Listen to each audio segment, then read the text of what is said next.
She told me on numerous occasions, usually when I was trying to elevate concerns or risks, that I was not a very good public servant and perhaps I should reassess my career choice. Welcome to the Westminster tradition, where we are unpacking lessons for the public service, starting with the Robodebt Royal Commission. Today we're going to learn about what the Royal Commission told us about the culture in departments that designed and delivered Robodebt and what impact they had on the outcome. My name is Alison Lloyd-Wright and I'm here with my fellow South Australian public servant, Caroline Crozer-Barlow. Hello, Alison. And recovering public servant, Danielle Elston. Hello, Alison. So, tell me about the cultures of the departments involved in Robodebt. This story of culture is such a different story to the ones that Caroline has been able to tell us in episodes around one agency or one witness or 1 month at a time. The issue of culture of the workplace permeates all of the stories, all of the evidence, all of the witnesses, and it comes up over and over again. So what did we see in the cultures of the departments working on Robodebt? It was not uniform, Alison. I think one of the interesting things about being a public servant is every department, and within that every branch and team, have their own cultures and subcultures. We strive to work at consistency. We have codes of conduct. We have posters. They're all based on the tenets of the Westminster system. So they're things like accountability and integrity and impartiality, professionalism, respect for the rule of law, which comes up quite a lot. But no organisation of hundreds of thousands of people has a culture. Absolutely. And it's not a homogenous culture. So the things I've seen impact on culture are it comes from the top. So secretaries and CEs can set the tone of an organisation and their approach starts mirroring straight down through the place.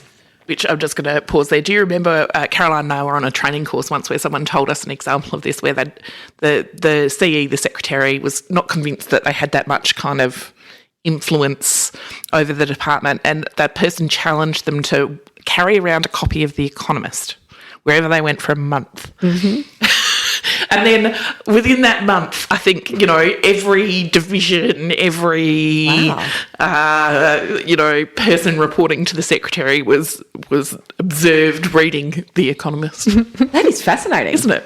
So I think where people come from can impact on culture. So managing a team of people whose background is teaching is different to managing a team where their background is scientists or lawyers. So there's a certain amount of culture that comes from your professional, I think, background. The type of work, so team cultures on frontline service delivery are often very different to team cultures in kind of policy areas or close to the minister. Just the group of people themselves. Sometimes they get along with leadership and sometimes they don't. And so I think they're this is really funny. Sometimes I see people post in forums and stuff. They're like, what is the culture like in the public service? I'm thinking of moving into a role. And it's like, well, where? Which boss? It depends. Yeah, totally. Which department, which part of that department, you're going to have an entirely different experience. Absolutely. And so over the hours of evidence, really cleverly teased out by counsel assisting, because no one wanted to talk about it, we heard a lot about the cultures in DSS, DHS and Centrelink. And I think in general those themes showed that the cultures were very siloed, not uncommon in the public sector, very hierarchical. There was a lot of discontent between individuals, between departments and between teams. And it was very pressured. So whether it was to deliver for the minister, so in a policy sense, or meeting phone answering KPIs, there was a lot of pressure on everybody in who gave evidence. So I think they're the kind of themes that appeared no matter whether you were talking about 2015 or 2019 or whether you were talking about this department or that department. So can we talk about silos for a hot second? Because one of the things, right, everyone in every single government department has at one time or another complained about the siloisation, is that a word? No. Pretend it's a word. Yeah. The siloed nature of government departments. It's an inherent function of the Westminster system. I'm accountable to my minister. I'm not accountable to your minister. You are accountable to your minister. And if our ministers can't agree, then we can't either. Absolutely. And we have not a great deal of influence over that negotiation between two ministers. And then you have central agencies who are still responsible to I would think central agencies like not just the Prime Minister and Cabinet and Premier and Cabinet, but also things like Treasury and attorneys who are still responsible to one minister, but have this responsibility, and I think you see that come up with attorneys in this process with Robodebt, have this responsibility to other departments that they have no control over. So the culture here, are we talking human services or social services or both? Take me through one of them. So DHS, I think, has a pretty full-on story to tell about its culture, which is, I don't think it's going too far to say that the evidence was that the cultures under Kathryn Campbell as Secretary and Melissa Golightly as DepSec was not productive to good relations, not kind of conducive to good relationships and good advice. It was also clear that the witnesses had to be pushed and prodded to talk about the culture. They did not turn up with their laundry list of complaints about the boss. They were disinclined to criticise... Not to this forum. Bet they had one, though. They were disinclined to criticise the leadership in even the most mild language. And I think that's indicative of a general problem in the public service where we don't know how to talk about culture and we don't have good language to describe situations that feel unsafe. Yeah. Especially psychologically unsafe, I think. Yeah, and the kind of the overuse of the word bullying is one of those. And then the other marker I always think about is when people say someone shouted at me. And I always ask, did they actually shout? And often they didn't. Did they raise their voice, or were they just really unkind, right? Yeah. You know, but we don't have language. So the language we use is bully and shout. Although actually I think in this case maybe they were bullies and they did shout. So I could be wrong about that. Yeah, we'll get to a bit where I think if you're breaking your phone, it's safe to say that you were shouting. Serena Wilson, who was a deputy secretary, talked about having an issue with one of Robodebt's chief protagonists in Melissa Golightly. So she gave some evidence that was from 10 years before when they were working together on Robodebt, and they were working in an agency, a completely different agency together, and Ms Wilson reported to Ms Golightly. And from her evidence, and we have to note here that Ms Golightly has passed away, and consequently we don't have any evidence from her, but she does find describing working for Ms Golightly as very difficult, and she's pressed by counsel assisting as to why she didn't formally complain or put in a bullying complaint, and talks about how that would be career limiting and that she knew that the only answer was to seek a new role, which she did and was successful at. And it took a lot of pressing by counsel to get her to say, yes, I felt intimidated and bullied. And so to me, this is a classic public sector conundrum that bad behaviour can go undealt with for really long periods of time. People can keep moving around to get away from people who are really difficult to work for, and it can corrode organisations. But also, like, I could have and would have given the exact same evidence. Yeah. In situations where I've worked for people that I found very difficult, I knew that the answer wasn't to put in a bullying complaint. It was find a different job, and I did. And I also have sometimes wondered, like, is it me? Am I being soft? And it's that moral conundrum of the people you leave behind when you do that. And I always think we all have examples like that in our lives. And then also to your point, Danielle, about the is it you? There's something about that often it is particular. Like often, 5 people in a team are fine with it and the 6th and the 7th aren't. Yeah. And so there's a challenge there as well. We've often had this reflection, Caroline and I, that despite being in some ways very similar people, we can put up with different types of crazy. Yeah. There are types of crazy I can tolerate that she can't. Definitely and types of crazy she can tolerate that I can't. Absolutely. We've had that conversation as well. Yeah. And that's that culture question, right? Of like bullying is one thing and really unacceptable behaviour is one thing, and then there is behaviour that makes it hard to be different. Or that just rubs against your values. Yep. Right? Yep. So, okay, so we've got these 2 people with a history, and they've worked together before and they end up together. I can see where you're going here. So these same 2 people end up, one of them in DSS and one in DHS, attempting to work collegiately, and there's a whole episode on how that turned out. But you get to read snippets of what the culture was like through the evidence. So, like Wilson says about Golightly, she did not enjoy being questioned and made that pretty clear. Whilst definitely she wasn't the only person to talk about Golightly's impatience and limited in interest in anything that sounded complex or negative. Harsh. But familiar. Danielle Collins is also an interesting study in the culture at DHS under Golightly. So she temporarily turns off, or is a part of the process of turning off, the auto letters around Christmas 2016 in response to media inquiries, and a bit of a Christmas pause to regroup and look at things. And this puts her on a collision course with Melissa Golightly, who was, through this whole process, she's moving forward at every moment, and anyone who's standing in the way is a problem. So her evidence of her experience at work was actually quite awful to watch. She became quite upset. And the commissioner at one point takes over from counsel assisting to question her on her statement and asks her to expand on it, saying that she believed on several occasions in 2016 and 17 that she'd lose her job. And we're going to play that for you now. Ms. Golightly was a very difficult person to work with. She told me on numerous occasions, usually when I was trying to elevate concerns or risks, that I was not a very good public servant and perhaps I should reassess my career choice. She did threaten me numerous times with, you'll be lucky if you have a job by the end of the week, code of conduct, various things.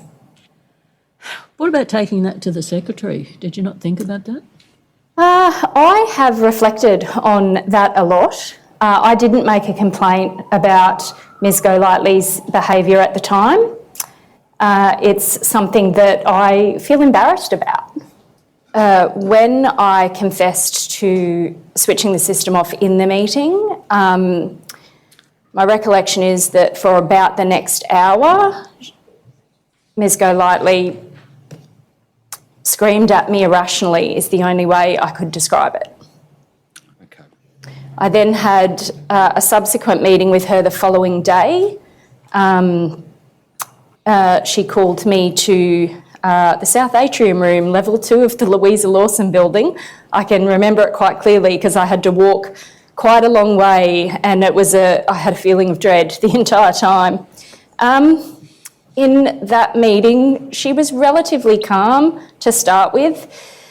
She did smash her phone in frustration during that meeting. And in that meeting, she also told me that I was not getting a further opportunity because I was annoying. She smashed a phone? She smashed a phone.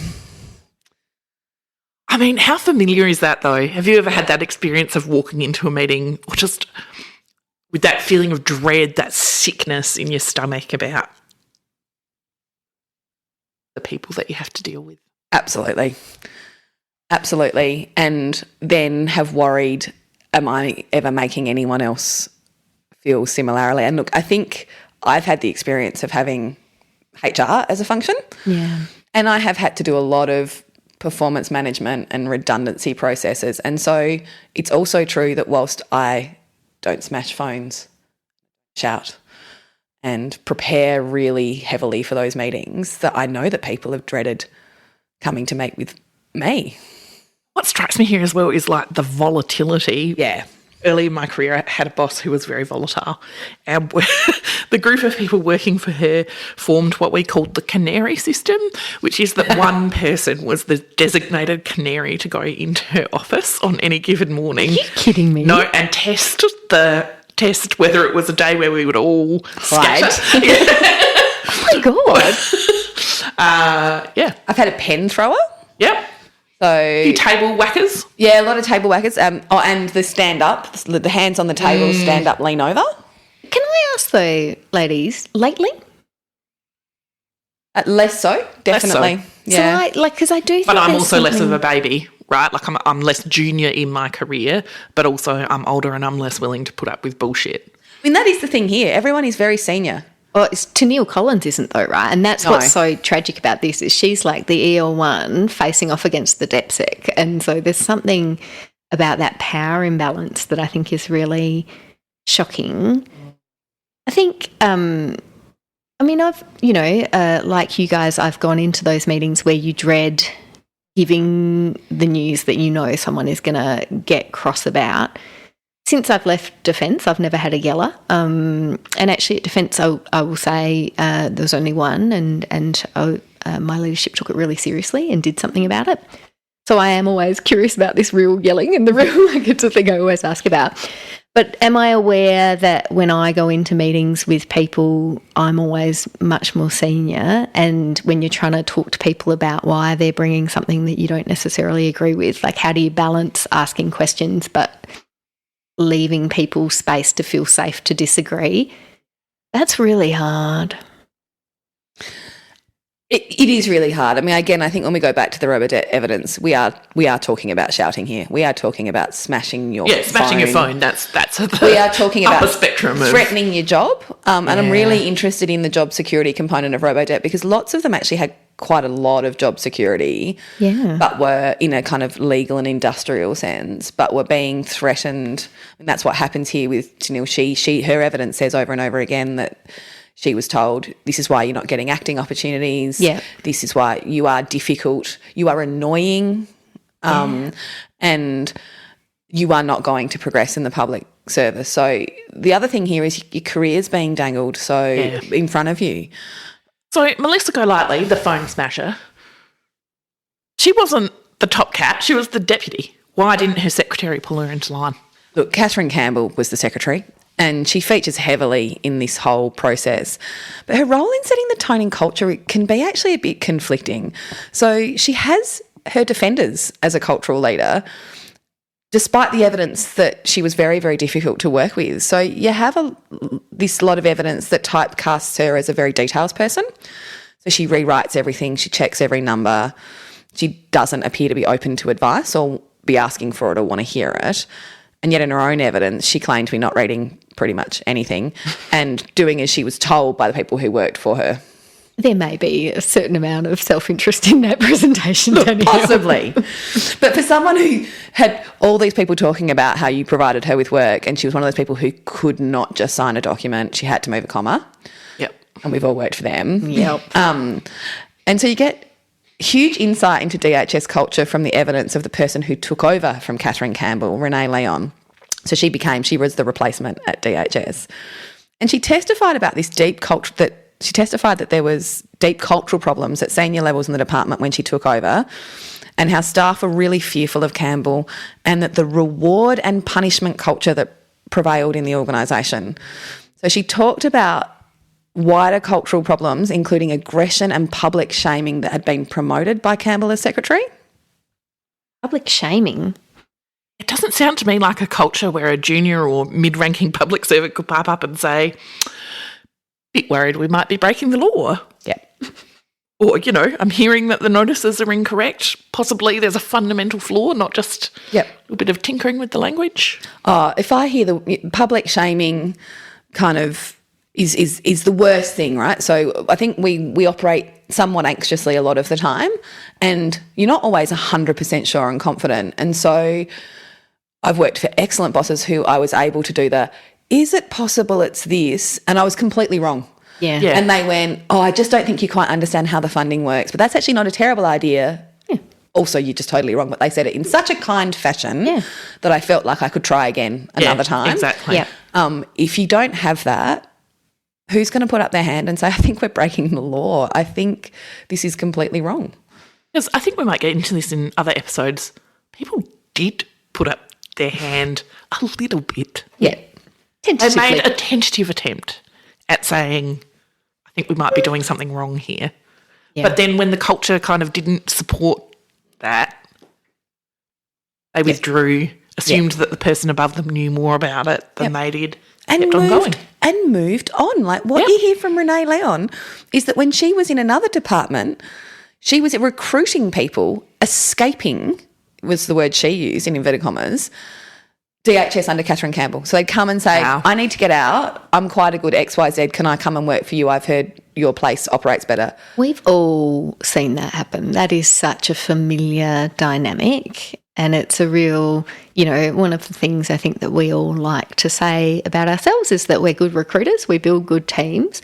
one of the ways that you build good teams is that people know you're good to work for and that you're a safe harbour in tough times. So Renee Leon had heard of this going on before she takes over, and when she takes over, she does seem to work really hard. So she, in that sense of focusing on culture, so she gets her SES together and she says, here's the values I expect. She spends time on it, and then there's this crunchy part, though, where she said she thought it was fair to say that when people at the senior levels got exposed to the behaviour of Kathryn Campbell, they were at risk of then behaving like that themselves. So we're talking about that kind of contagion of this is how we operate. And you end up where people are afraid to raise risks. So she had an SES that she was doing her warm, safe harbour. I want to talk to you, let's be values-driven, let's be good. Yeah. But it's clear that she's also saying sometimes it's hard to unstick people from that stuff after they've been in a place where that's been what's been expected of them. So let's play some more of her evidence now. That it was a culture in which there was a lot of aggression expressed at senior levels, where behaviour that I don't think's appropriate was modelled and encouraged, such as yelling at people or publicly shaming them in front of others and allowing discussions to occur between senior colleagues that were about attributing blame rather than working together to solve problems. So when I arrived in the department, one of my early actions as secretary was to make clear to the whole SES my expectations about the values that we would live as senior leaders, which is that we would be collegial, we would be respectful, and we would work together to deliver great services.